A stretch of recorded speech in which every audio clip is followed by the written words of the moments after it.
Bhim army के 11वें स्थापना दिवस पर स्वैच्छिक रक्तदान शिविर आयोजित किया गया। भीम आर्मी के अनिल जोनवाल ने बताया कि आज अम्बेडकर भवन वार्ड 4 मौलाखेड़ा में भीम आर्मी का स्थापना दिवस मनाया गया, जिसमें आजाद समाज पार्टी की सदस्यता दिलाई और प्रदेश उपाध्यक्ष नवल सिंह ने फीता काटकर प्रोग्राम को शुरू किया और रक्तवीरों का हौसला बढ़ाया और कहा कि भीम आर्मी आजाद समाज पार्टी हमेशा गरीब मजदूरों की आवाज उठाती है। प्रथम बार के आयोजन में 21 यूनिट रक्तदान हुआ। इस दौरान सदस्यता ग्रहण करवाई गई। आगामी समय में मालाखेड़ा में डॉक्टर भीमराव अंबेडकर की मूर्ति स्थापना हेतु एवं कस्बे में पार्क के अंबेडकर पार्क रखी जाने हेतु रूपरेखा तय की गई। नमस्कार, जय भीम साथियों। आज भीम आर्मी की 11वीं स्थापना दिवस पर ग्राम मालाखेड़ा इंदिरा कॉलोनी में आज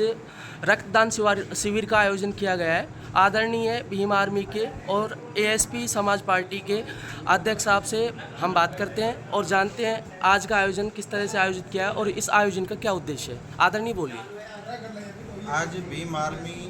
का एक 11वां स्थापना दिवस है और बड़े ही हर्ष और उल्लास के साथ हम आपके चैनल के माध्यम से अवगत कराना चाहते हैं पूरे समस्त देशवासियों को एवं हमारे फॉरेन कंट्री में रहने वाले चाहने वाले हमारे अम्बेडकरवादी विचारधारा के लोगों को कि अल्प समय में हमारे 11वां स्थापना दिवस इस उपलक्ष्य में मना रहे हैं कि इतने अल्प समय में हम लोगों ने इतनी मेहनत करके बड़े भाई चंद्रशेखर आज़ाद जी के संघर्ष को देखते हुए हमारा एक छोटा सा पदाधिकारी कार्यकर्ता इतने तन मन धन से समर्पित है समाज के लिए कि उसका आज बोलबाला है और उसका आज परिणाम भी आप सब लोगों के बीच में है। पूरी दुनिया का सबसे बड़ा संघर्षकारी और न्यायप्रद जो संगठन है वो भीम आर्मी का संगठन उभर के आया है। इनका 11वां स्थापना दिवस के उपलक्ष्य में मालाखेड़ा इंदिरा कॉलोनी अम्बेडकर भवन में स्वैच्छिक रक्तदान शिविर का आयोजन किया गया, जिसमें हमारे साथी रामनिवास बरवाड़ा जी, भीम आर्मी के जिलाध्यक्ष राम कुमार लवानिया जी, आजाद समाज पार्टी के जिलाध्यक्ष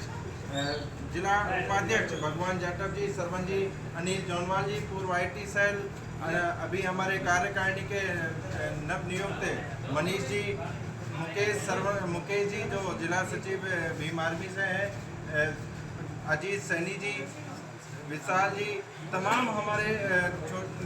छोटे से लेके बड़े पदाधिकारी तक सारे के सारे लोग इस बढ़ चढ़ करके हिस्सा बने हैं और अभी सारे लोग ब्लड डोनेशन कैंप में अपना हिस्सा भी बनेंगे, ब्लड डोनेट भी करेंगे और इससे हम एक संदेश भी देना चाहते हैं समस्त क्षेत्रवासियों और देशवासियों को भी कि आने वाला जो हमारा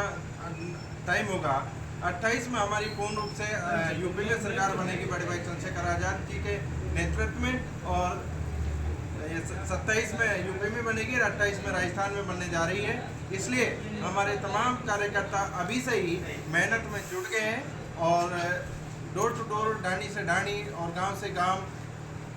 कदम से कदम मिलाते हुए एक बूथ स्तर तक जाएंगे और भीम आर्मी आजाद समाज पार्टी इस संगठन को और पार्टी को मजबूती करने का प्रयास करेंगे और मजबूत दिलाने का प्रयास। आदरणीय, एक सवाल और है। जो कल देश का दिल दिल्ली, जो वहाँ पर निंदनीय घटना हुई है, निर्दोष छात्रों पर सरकार के द्वारा लाठी बरसाई गई है और छात्रों को बुरी तरीके से मारा पीटा गया है, तो आप इस तानाशाही सरकार के बारे में क्या कहना चाहेंगे? इस तानाशाही तो पीछे नाम आता है, इससे पहले इसका नाम हिटलर शाही है और इस हिटलर शाही बीजेपी सरकार सीधे शब्दों में कहा जाए तानाशाही एक निकम्मी, एक नकारा जिस सरकार का नाम दिया जाए, अगर जितना अपमानित शब्दों से इसको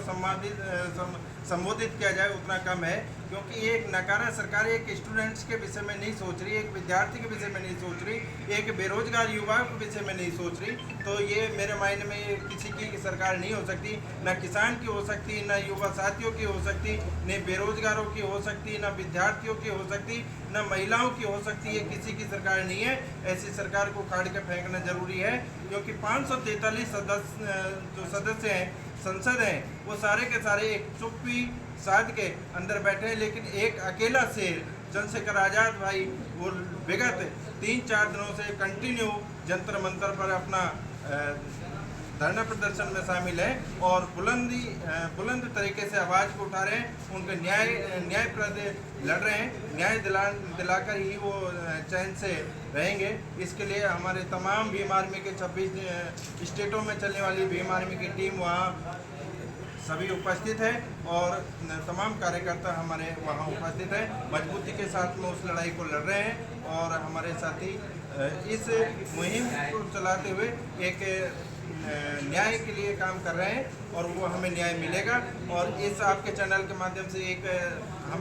आपको आश्वस्त भी कर देते हैं कि 23 तारीख को रामगढ़ में भी इस विषय में एक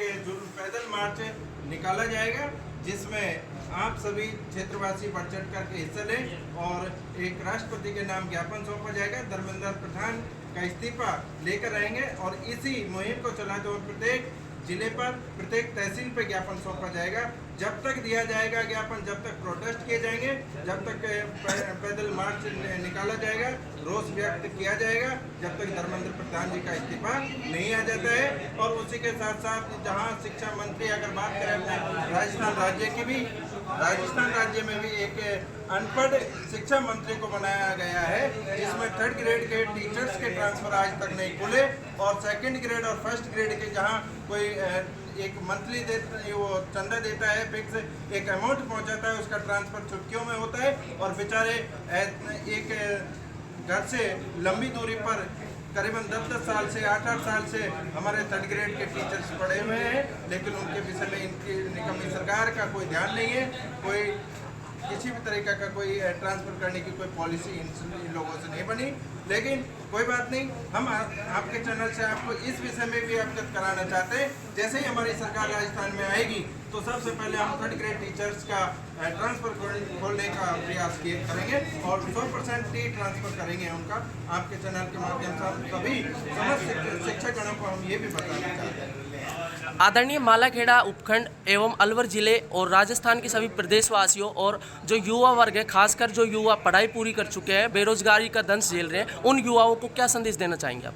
तो उनको संदेश देना चाहेंगे, आप हताश नहीं हो और अपनी शिक्षा को जारी रखें। और धर्मेंद्र प्रधान और अपने राजस्थान के शिक्षा मंत्री कुछ ही समय में इस्तीफा भी देंगे और न्याय व्यवस्था को भीम आर्मी आजाद समाज पार्टी सुनिश्चित करेगी और युवाओं के लिए काम करेगी, विद्यार्थियों के लिए काम करेगी। जिस तरीके से ये पेपर लीक हो रहे हैं, इस पर अंकुश लगाएगी और व्यवस्था को सुनिश्चित करेगी। Thank you sir.